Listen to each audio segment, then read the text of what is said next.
So this litter of puppies has had a big day. They had their first retail shopping excursion in Billings at the Home Depot, where they met a lot of new friends. And then they had a bath in the bathtub, and they were blow dried. And now they're ready for a good night story. I'm going to be reading to them a book my oldest daughter wrote, Gus Gets a Human. You can see it's about a Bernese mountain dog that's in the window of that car there. And it was written by my daughter, Payden Annie Hall. It has some beautiful illustrations, which we'll show you in just a minute. Okay, guys, I've been promising you this. Look at that one in the back. He's not going to make it through the story. So it's called Gus Gets a Human by Payden Annie Hall, and it is dedicated to Violet, the goodest girl of them all. If only his tongue wasn't so long, he would have looked like any other Bernese mountain dog. His tongue was so long, it would hang out and touch the ground. See the pictures? There's his tongue. The pigeons would coo curiously at George in the barnyard as he romped, and the other puppies would pester him. Would you guys do that? They pestered him playfully, sometimes stepping on his tongue to trip him. There's the pigeons watching Gus. Although Gus and his family lived in the countryside, their home was near a railroad track where trains passed by at all hours of the day. Gus and his brother Huey would sit beside each other and watch the trains come and go. In the morning, the trains would go north. In the evening, the trains would go south. There they are, watching the train. Where are you going? You can't fall off the bed.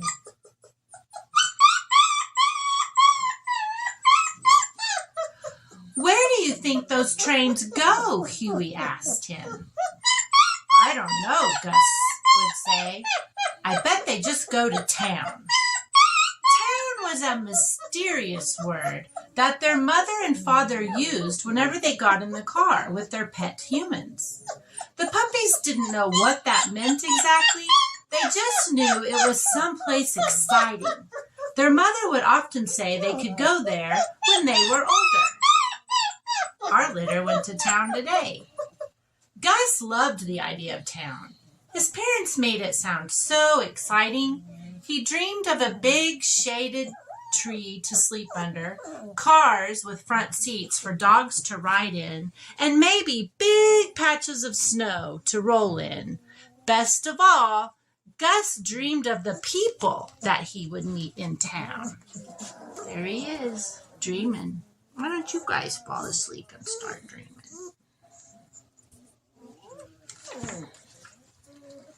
He dreamed especially of meeting his own human. Was his human in town? He liked playing with Huey and the others in the barnyard, but there was just something about a human scratching his belly and telling him he was a good boy. Every day, every dog deserves a human, Sadie, his mama, would say, looking fondly at Farmer Allie. Gus liked Farmer Allie, too, but that was his mom's human. His dad, Benny, had one, too, named David. Gus wanted his own human to play with, but he knew that his long tongue might make it awkward and clumsy. There he is, dreaming of playing with his own human. Come here. Where you guys all wanting to go? You're supposed to be getting ready to sleep. Will any human ever want me? Gus wondered. He scratched his ear with his back paw, trying not to worry about it. As the train headed south for the evening towards town, Gus and Huey turned and went back home to the barn. One by one, all the other puppies were adopted by loving human families. Huey was the first to go, and next their sister Millie adopted a little girl named Charlotte. They looked very happy together as they drove in the car with Charlotte's parents. They just drove away. There is Gus watching his sister Millie leave with her family. Gus's heart sank a little bit as he watched them go. He knew they would visit, so he wasn't sad about missing his sister. He just felt a little left out and a little lonely. He hoped he would find his own human one day. He walked over to the horse trough and placed his front paws on its edge so that he could stare at his reflection in the water. Violet, the old farm dog, was asleep several feet away. She opened one eye lazily, but didn't even bother to raise her head. "What you doing, kid?" she mumbled. "Just wondering if I'll ever find my own human." Violet heaved a sigh. "I don't know, kid. It's a pretty special thing. It doesn't happen to every dog, you know. I was lucky to get the best girl around." "Farmer Allie's sister? Yeah, that's the one. She's mine. She goes to town a lot, though, so I just nap until she comes back." He wouldn't mind waiting like Violet did, as long as his human eventually came. The days kept going by slowly, and Gus tried to not count them. He just felt lonelier and lonelier. Sometimes he would chase pigeons or the cat. He would still watch the trains every once in a while, but missing Huey reminded him he was the only one who hadn't found a human yet. Most days, he would just curl up into a ball in the shade of a lone tree by the barn. You guys looking at the pictures? One day, when the cat was hiding in the barn loft and the pigeons had flown away, Gus decided to explore the woods nearby.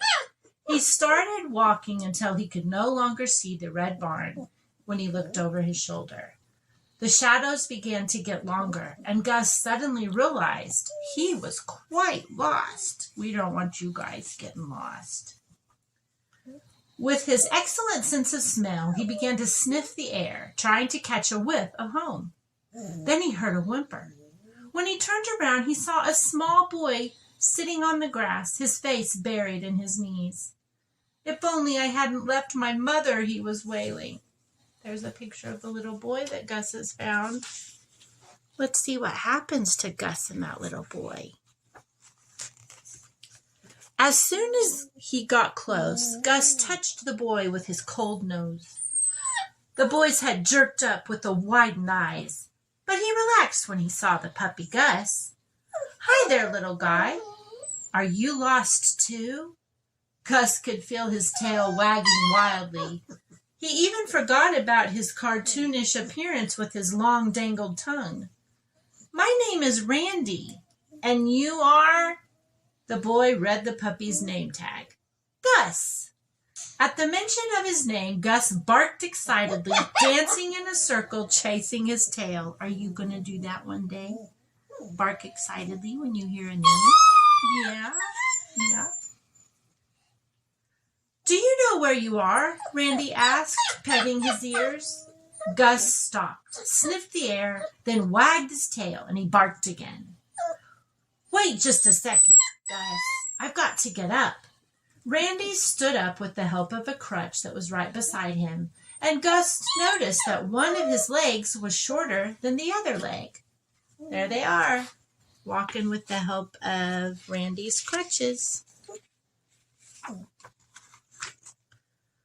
"Okay, Gus, I'm ready. If you could take me to your home, they can help me find my mother." Gus wagged his tail and started trotting the way back to the farmhouse. His morning had started out very lonely, but now he had a new friend. Gus and Randy did not have long to play. Shortly after Farmer Allie made a phone call, a blue car pulled up the long driveway and parked. A blonde-haired woman stepped out, and Randy went to her as fast as he could with his tears in his eyes. The lady held Randy tightly as Farmer Allie headed their way to talk with them.